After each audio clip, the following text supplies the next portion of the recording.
Hey there, welcome back. This is Shireen. We're here with another video getting started in Illustrator.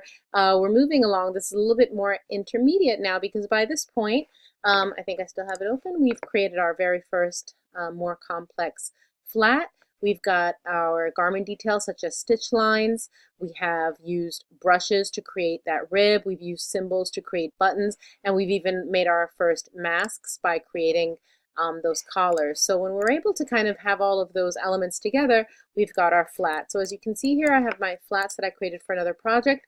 They're already grouped. I'm going to want to color them up. I'm going to be using my magic wand for selecting different areas and using a color palette that I've already created.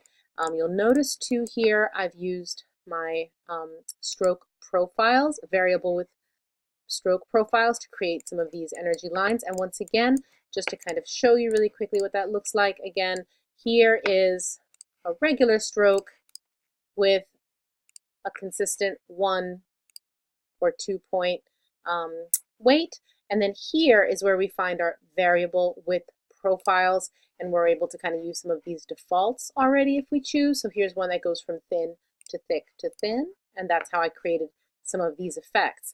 Once again, any of these are also editable by going to our width tool and then clicking on any area with our width tool to adjust the width at various points. I can kind of create wider and thinner as I like. If I choose to keep that profile to use over and over again for different lines, I can always come up here to my control panel and add that profile, call it 1, and once I add it, the next time I start drawing, when I look up at my profiles, it'll all already be saved. You can see here I've already saved quite a few other ones in my library as well. So I just wanted to kind of review that before we get started, because you'll see that those strokes kind of have that very, very different look, and what I think is a successful look because it kind of gives a little bit nice variation to the line.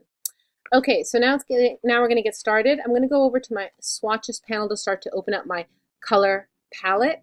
So we're going to come up here and open Swatch Library. We're going to choose Other Library because it's a library that I've already created. I'm going to go to my desktop and find my color palette. And as you see, this was another palette that was already open. This palette here does not have all the capability to do the editing that I would normally have with my regular swatches panel. This is a library, and you can see here that it even has that edit sign crossed out. So that means that this belongs to another document that was already created. I'll even open it up to show you. File open.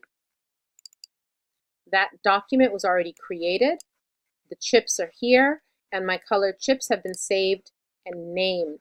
So that document is already done.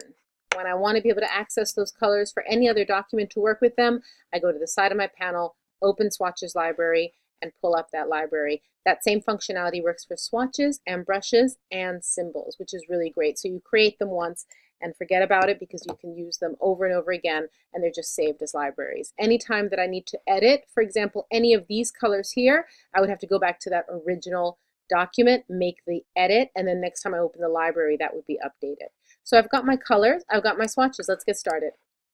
One of the things I'm going to want to do too in this demo is show you how to work with the magic wand in Illustrator. So I'm going to first of all double click on the magic wand and kind of show you that in addition to just choosing fill or stroke, which you might think would be sort of the basic attributes, it also can select additional attributes based on stroke weight, opacity, or blending mode. So that's pretty helpful. And you'll see why, especially where stroke weight is going to be helpful for us. So I'm going to go for right now and choose to select by fill color.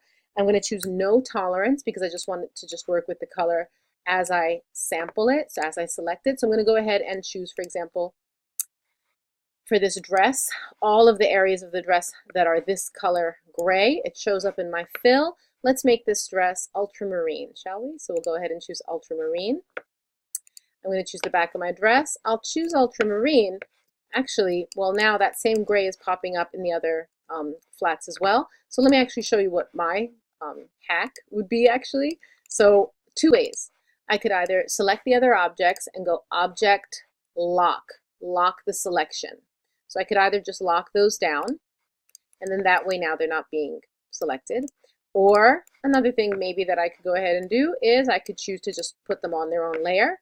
Once again, I would create a new layer and then just click and drag that symbol into its own layer. If I lock that down, also once again, they're unaccessible. They're not accessible anymore. So that's what I'm going to do for this time. So I'm going to go ahead and again, just double click to get into that back. Now, once again, how did I get there? This is a group, but when I double click to get into that back, you notice that I'm now in what's called group isolation mode. It shows that I'm on layer 1, and it shows that within layer 1, I'm within this group. So that's another way that I can access that back. So either I can use my magic wand to access it that way, or if I want to choose an element within a group, I can just double click and then it pops it into group isolation mode so that I can just work specifically on certain areas of that group. So now I've got this selected. Let me go back to my swatches. I'm going to go ahead, go back to my library and choose ultramarine. And from here, I'm going to kind of double click to just make that a little bit darker to indicate that that's the back of the dress. Even darker, I think. Okay, so now I can double click back out, and now I'm in regular art mode, not group isolation mode. I picked this up, I didn't have to ungroup it, and I can carry on. So I'm going to go ahead and zoom a little bit more. Magic wand, ask it to select that gray waistband. Let's make that waistband a pop color. Let's make it berry. Oh, actually, it looks like I'm not selecting the waistband. I'm selecting the, there it is. There's the waistband. Make that berry. And now I want to go ahead and select my, my stitches. So let's go ahead and select those stitches here to here. And I'm going to shift click to add to here. These are the stitches. And I had inadvertently filled them when I filled with a color. I'm going to take that color off so you can see that they're all black. For now, if I chose, I could make them rose. I can make them a contrast color if I choose. So that's the stroke. So what I had to do was a couple steps. I had to select that area. In this case, I'm also, by the way, back in group isolation mode. I want to keep indicating when I do that. Here's the whole flat. Double click to just click on that one aspect. You'll notice when you're in group isolation mode, because you're going to see this gray frame appear.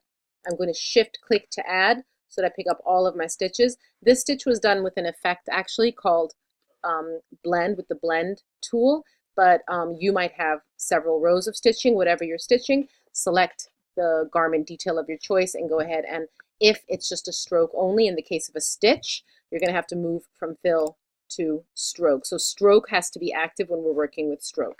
Another way that we could have selected that is working with our magic wand. Again, 0 tolerance.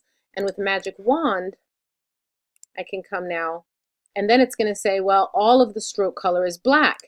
So now I can come here and also say, also filter stroke weight to 0 tolerance, so that when we click here, it's only going to select that stroke weight, because I think that one is only like 0.25. So it's recognizing that these are the only elements that are 0.25. So they might all be black, but they're not all the same stroke weight. That's why this comes really in handy. So again, with that selected, I can go ahead and kind of change. Let me make it rose so it's really clear and we can see that. Okay, so now that, that flat is filled. I'm going to double click. See how this other one is grayed out? I'm going to double click, and then I'm back out from group isolation mode and ready to start selecting my next flat. I'm going to go ahead under layers, unlock that layer. I'll lock down layer 1 so that that doesn't pop up now. Let's move over here to this top and skirt. So again, I can actually even zoom out now, because now really, again, with the magic wand, let's go back to having it select by fill. While it's in group mode, you see that it's going to select everything that's that mid-color gray. What color shall we make this outfit? Let's make this one aubergine.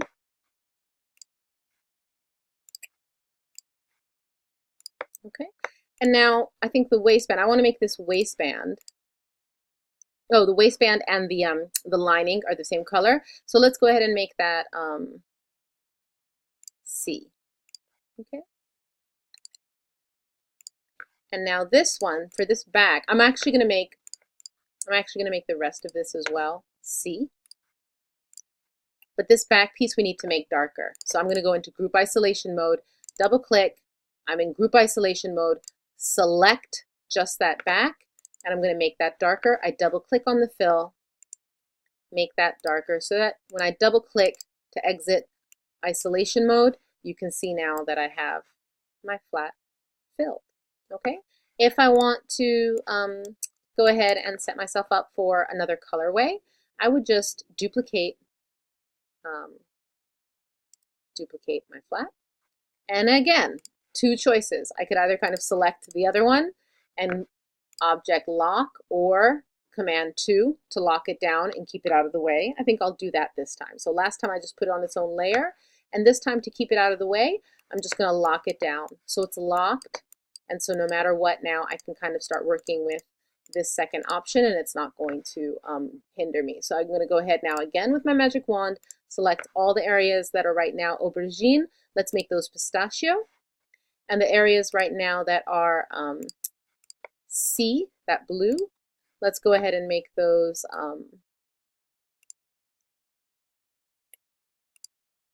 which one do we like? Oh, I think actually,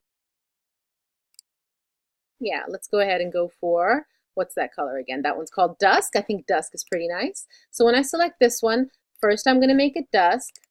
It wasn't popping up with the other colors because, again, remember I had altered it. So now that it's Dusk, I can just, all I'm doing is pulling down within my color picker to the darker, less the colors that have more black. So I'm going to go ahead and click, and now I have that same garment, two different options. Let's go back to layer 1 and also give my second option for my dress. I'm going to go ahead and remember Command 2 to lock it down, and let's go ahead and do a final colorway for that dress. Let's do another colorway. I would love to see that dress in rose. Okay, so once again, zooming in a little bit closer now because, again, I've got those stitches on top. So if I select the waistband, I'm going to make that sunshine. I'm going to select my stitches. This time I'm going to go into group isolation mode.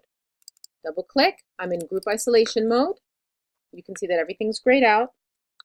And then I'm going to select just my stitches. Again, I have these different rows. It's done through an effect, much like brushes, it's using the blend tool. So I'm going to go ahead, and again, this is just the stroke. There's no fill, so I have to bring that to the front, and then I can bring, I can choose whatever color I like. And now we just have to deal with that back panel. So once again, I think that was rose. And with rose, we want to just show it kind of being a little bit darker so we understand that it's in shadow and it's in the back. Double click to come out of group isolation mode. And that's how I'm going to start coloring my flats. So just being able to work with closed shapes is such a feat. And when you realize it's hard at the beginning and wrapping your head around it, but when you come to this stage of filling your flats, you understand now why you want to be working with those closed shapes, how much easier it makes it. So each of these pieces, as you noticed, were closed shapes, and it allowed me to access everything really quickly and easily. And those are my filled flats. So make sure to leave any comments or questions for me that you might have. Hopefully give yourself a lot of time to kind of practice, but I think you'll see that between working with the magic wand and between working with your group isolation mode and then deciding sometimes if you'd rather work with layers or if you'd like to work with the lock functionality. Speaking of the lock functionality, the way that you unlock is simply go back up to Object, Unlock All. Everything is going to pop right back up. Once again, Unlock All. Everything is available to you now. You can copy these, place them in your presentation, and you're good to go. All right, so I hope you are going to start filling your flats and creating your own collections. Leave comments, leave questions, and don't forget to like and subscribe and join us next time. All right, thanks. Good luck.